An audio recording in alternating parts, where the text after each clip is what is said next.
What's up, everybody? Michael here, and today we're going to be interviewing Jeremy, the founder of QuickMail. So, Jeremy, super excited to jump into this interview. Yeah, love it. All right, let's get to it. Welcome, everybody. Today I'm here with Jeremy from QuickMail. We just rolled a little intro clip before this, so it's cool to do that in person. But anyways, Jeremy, very happy to have you on today. Any time for you, Michael. Awesome.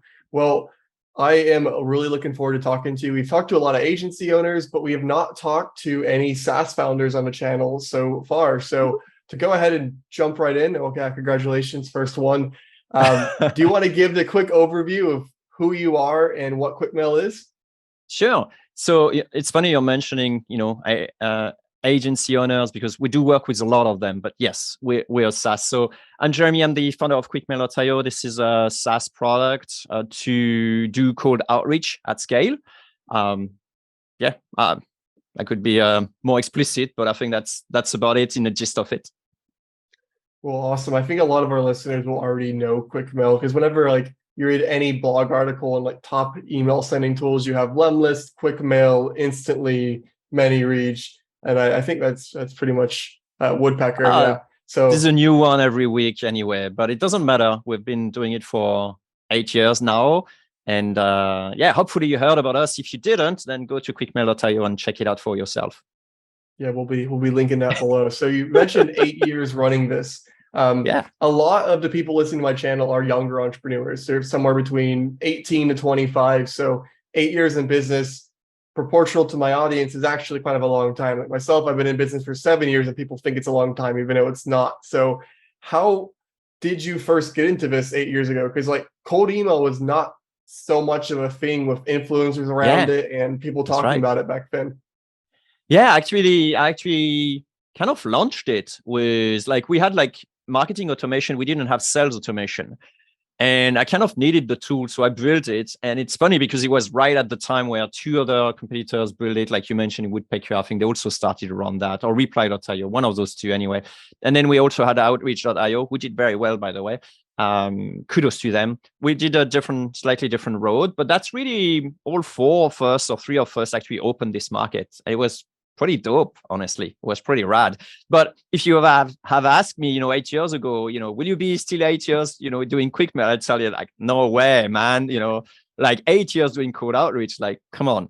But turns out I did 8 years and I'm looking forward to do way more. I'm on a roll. It's fun. That's awesome. So when you first started QuickMail, was this for a different business of yours to use as your own tool or for a job? What was the purpose you were originally building it for? Well, Michael, this is funny. I'm a developer by trade, right? So I came from a developer background, and all I was doing probably did 15 different projects, and they all failed miserably. So if you net it out, actually lost money doing my project instead of actually earning money because I paid some freelancer at some point and so on. I didn't know really what to do. And at some point, I joined a course called the Foundation course. I'm not sure it's up anymore, unfortunately, but it gave me sort of the missing tool that I had. And part of their sort of curriculum was to reach out to people and then, go on a Zoom call. At the time, it was Skype call, and then just have a conversation with them and try to figure out what the problem was. And I realized I spent 30 minutes a day to actually just setting up the meeting, send the emails and stuff like that. And I'm man, there's got to be a better way. And so that's really how I started building QuickMail. I built it for me first, other people starting to say oh, that's a cool tool you got here. And then that's really how it started, almost by accident in a sense. But it came from a really, helpful need and use case. I have to ask, do you happen to remember any of the stats in terms of reply rate or book meeting rate when you were sending cold emails back 8 years ago? I'm sure it's really absolutely do. My stuff was really crap, right? My first emails were really bad, but it was that time where you could send stuff and everything sticked. I do remember people just reaching out to me after the second follow-up or the third follow-up, just really apologetic, saying oh, I'm so sorry I didn't reply to you, last 2 emails, whatever, how can I make it up to you? And I'm I don't know this person, but hey, great, let's jump on a call. I think it was about 25 to 30%. That was the call, the reply rate that I had. But the astonishing fact was that the positive reply rate was pretty high, like more like the 80, 90%. So it wasn't like a no rejection type of thing. It was like everyone saw like, oh, that's cool what you're doing here. Yeah. That does sound nice. I'm sure there's less angry replies back then. I did have my share, but it's just like, hey, how did you get my email? Like offended type of people. It's like, dude, it's the internet. Anyway, that was fun. It was the educational phase. Now we're not in educational phase anymore. We're really into, scaling phase and trying to get the best product out there. That's basically different game. I think the floor's been raised, right? But we need to also raise the ceiling, not just the floor, Anyway. That's a good way to put it. And one question about this is, so you originally built this for yourself. It was doing its job. At one point was the realization that this shouldn't just be for me. This should be its own business, not just a tool that I have in my arsenal. Yeah, so I don't know how much it's related to other people, but basically I just reached out to my own group. Like my own group were like mentioning things like, hey, I got this problem with email, whatever, like all the tools suck around and so on. And I'm like, oh, you could use my one, right? But I wasn't even trying to sell it. I actually didn't want to do that. I used my tool to pursue another business, which I didn't pursue in the end. But so I was seeing that more as a distraction. But sure enough, as more people think like, hey, I got this problem, I'd love to know that tool and stuff like that. Then it sort of like naturally shifted my interest to like, okay, maybe there is something here. At least there is an interest here. It's like kind of the guy that is just blind doing his stuff where everyone just like, take my money. No, I'm doing that way. It's like stupid as hell. So it always make me laugh in retrospect, but that's really how it started. And then the thing is that because it was like such a small group, I didn't want to build a tool for just this small group. So I needed to make sure like, is it useful outside of this group? And this is when I used my own tool to actually reach out to other SaaS founder actually at the time and just making sure like, hey, would you guys have any interest in that tool? And as there was a follow-up, then people realized like, oh, that's pretty cool, that stuff. And that's really how I started getting demos and then starting selling QuickMail in that sense. That's cool. At what point, like how long in from the point of making it for yourself until you're like, this is my full-time thing, this is a real business? How long did that process take? Yeah, so it's a good question. So I started in April 2014. I started in April and I gave my resignation letter on the 1st of July. So on the 1st of August, I was free. Yeah, because we got a month, notice period here. So April, May, June, July. So 3 months before I realized, okay, I'm going to go full speed on this one. But I was making like 2K a month at that time. It wasn't big, but the big difference, I tell you, Michael, is that the more time I spent on it, the more demo I could do, the more demo I did, the more I closed people. And that's really when I thought like, okay, if I put more time to this venture, then it's going to grow more. And at the time I was making like 10K a month, even more. So it's like, it was like, you could say it's a big risk, but it wasn't too much because like I mentioned, more of my time equaled more money on the product. That is pretty quick to go from, hey, this is just something for myself to this is a business. That is a pretty quick turnaround there. Yeah, I mean, if you listen to the Twitter sphere or whatever kind of things, like that'll be bad by any stretch of mind. Like people are making like, well, 2 million in 18 months, whatever. Like I wasn't going at that speed. Nonetheless, I think it felt pretty good at the time. Yeah, and one question about that. So you've had now 8 years of data in terms of getting clients. Initially, it was you didn't want clients, but they were coming to you, which is awesome. But over those 8 years, I'm sure you've tried a lot of things in terms of marketing. I'm curious, what have been the 2 or 3 things that were the best breakthroughs in terms of getting new users, whether it was getting on podcasts or ads or using your own tool? Would love to hear about those. So we all have our weaknesses as founders. And my one was that it was a weakness and a strength. So as I mentioned, I come from a technical background. So I focused a lot on just improving the product for my customers. And so it worked very well.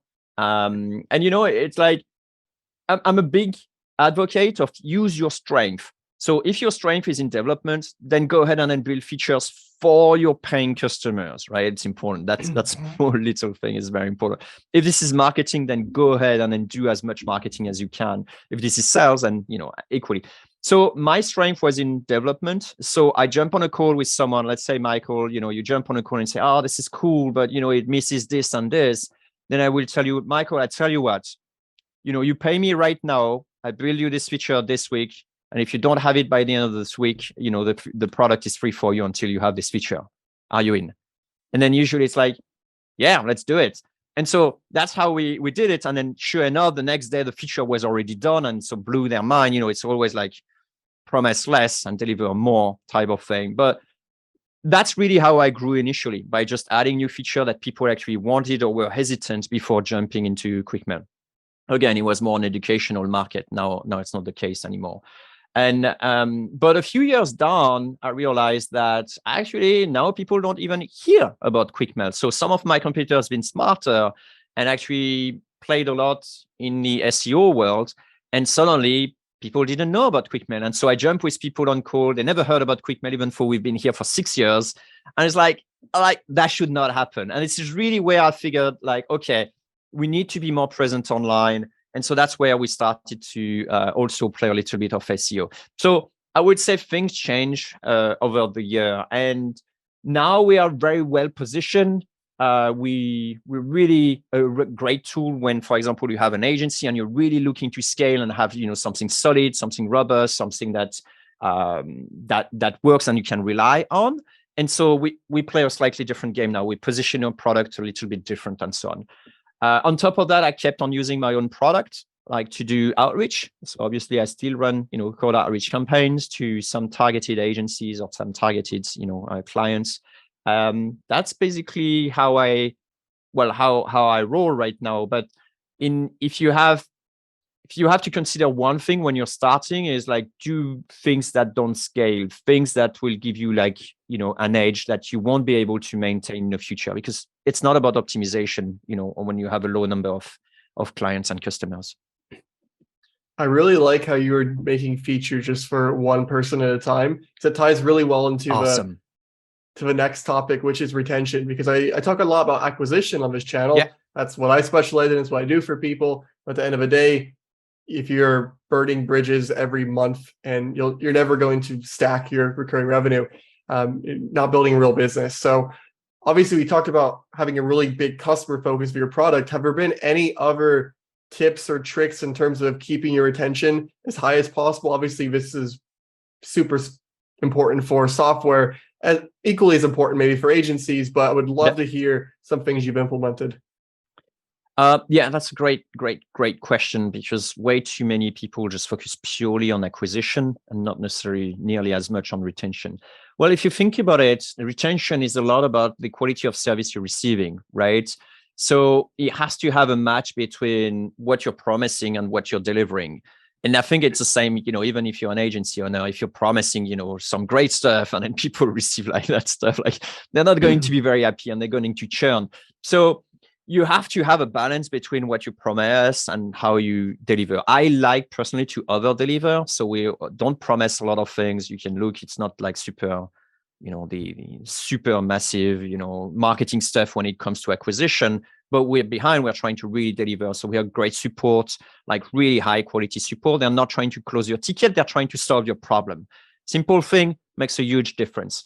And then obviously trying to get a product that is stable, solid. Like if you think about it, like our clients rely, their whole operation and business sometimes rely just on QuickMail. We have the obligation to make something that is solid, stable. And in fact, I think you mentioned to me you had like some bad experience with one of our competitors. I won't mention which one, but you know how important it is and how much it can impact, your revenue if you do it wrong. So for me, it's about providing a great service, being aligned with what the expectation of the clients are, and also be thoughtful enough to sometimes listen to the market and then do things. Like we did the free auto warmer.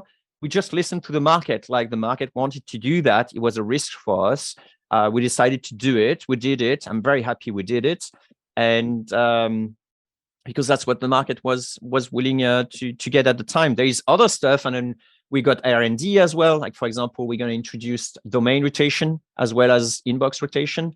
So there's lots of things we're trying to also, do in order to, to make sure clients keeps getting value. And the funny thing, the other thing is, I don't know to what extent it comes to retention, but that's just me and my sort of like moral obligation type of thing. But we never raise the price on someone who tested us, earlier before we had price increase. So I still have clients from very, very, very early days that basically they still have their account. Sometimes they use it, sometimes they don't, but it's costing peanuts for them. And I think that's one of the things as well. Like, for us, we're trying to be fair to also our clients. So I think all of that accounts to hopefully a good retention. Awesome. Does that make sense? That's a really in-depth answer.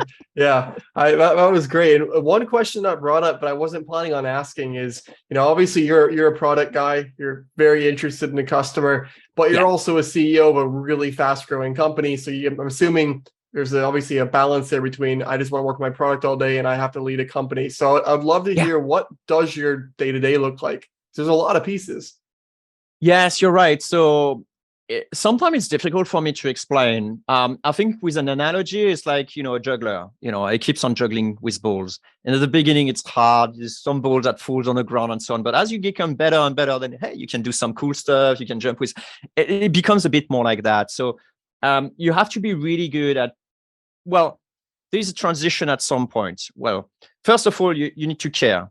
Right. It's a simple thing, but you need to care. If you don't care, then it's not going to go very far. So I care a lot about my clients. I care a lot about my employees. I care a lot about the companies. I care a lot about what we're doing. So caring is very important. But then on top of that, what you have is you have to have a transition at some point. Like my product used to be QuickMail. Now it's my company. Right. And so I'm working on my company. Like today, for example, it's Monday. It's a lot of meetings about making sure we got clear expectation and alignment in the whole company to figure out what is it we're going to deliver this week. Should we change the priorities? And then we have discussions about that. And then the rest of the week is mostly execution, but it's also making sure things getting done on time. Like, are we doing good by your customer? Did we promise something and didn't deliver? Or do we, all those sort of things are something I'm always on top of because I care, right? And I think if I didn't, then I'll have a much easier job, but probably didn't have the results that we have. Because I sort of answer, I know it's fuzzy, but it's like, it's emails, it's talking to the team, it's thinking about what the next feature is going to be, talking to customers, sometimes going on sales calls. Like sometimes people receive emails from me and say, is that automated? And it's like, no, it's not automated. Like I did reply to it. Like some is, some aren't.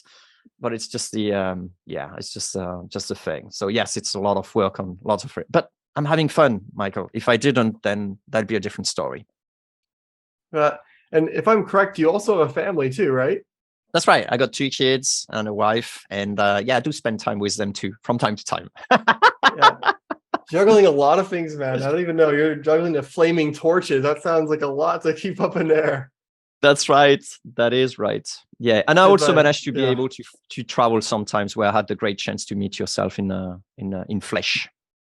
Yes. Fun fact about Jeremy. I think he can eat more hamburgers than anybody I've ever met. It was scarily impressive. Okay. Well, that's how I'll be known now. Yeah. The hamburger guy. The hamburger and email deliverability software guy. That's right. There's a title. Well, last question for you, Jeremy.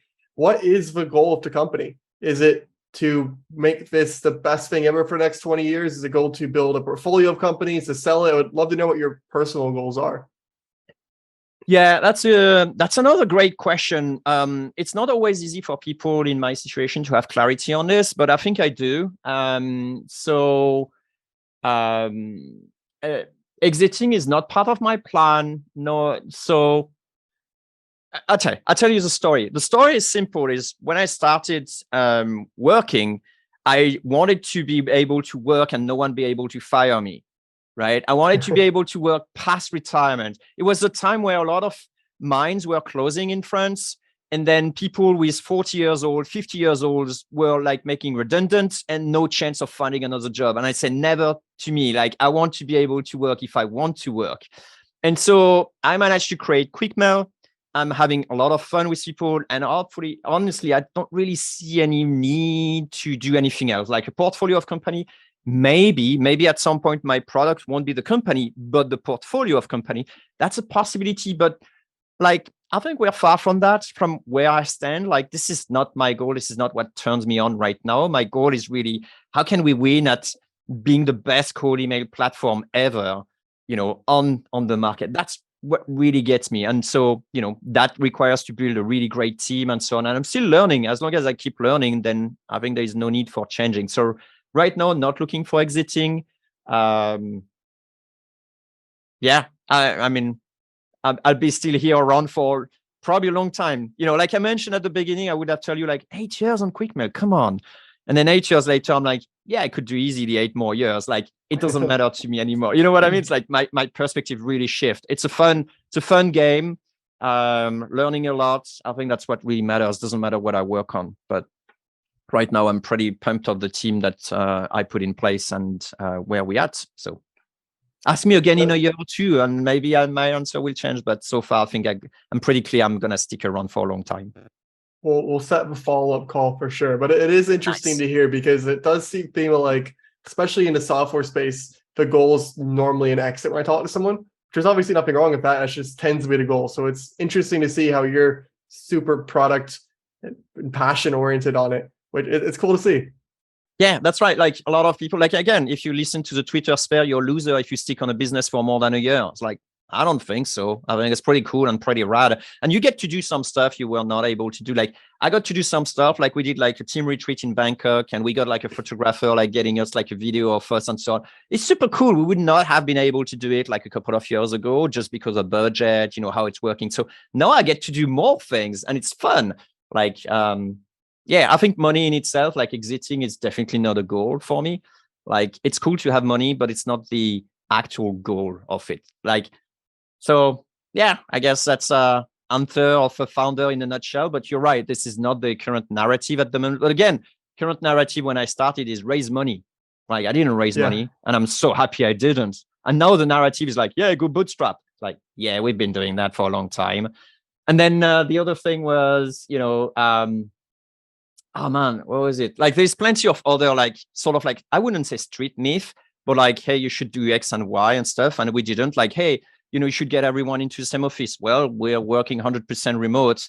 And then suddenly COVID hits, and it's like, everyone should work remote. It's like, yeah, we've been doing that for like a few years already. Head of a curve. Now, yeah, that's right. Now we're doing the 4 days a week. And then, like, people are still scratching their head. Should we do the 4 days a week? It's like, yeah, you should. But then we'll see. Maybe in a couple of years, maybe things will catch up. I don't know. It's like, it's fun. I get to do stuff like I wouldn't be able to do if I didn't have a company, or I had to start again from scratch. So we'll see.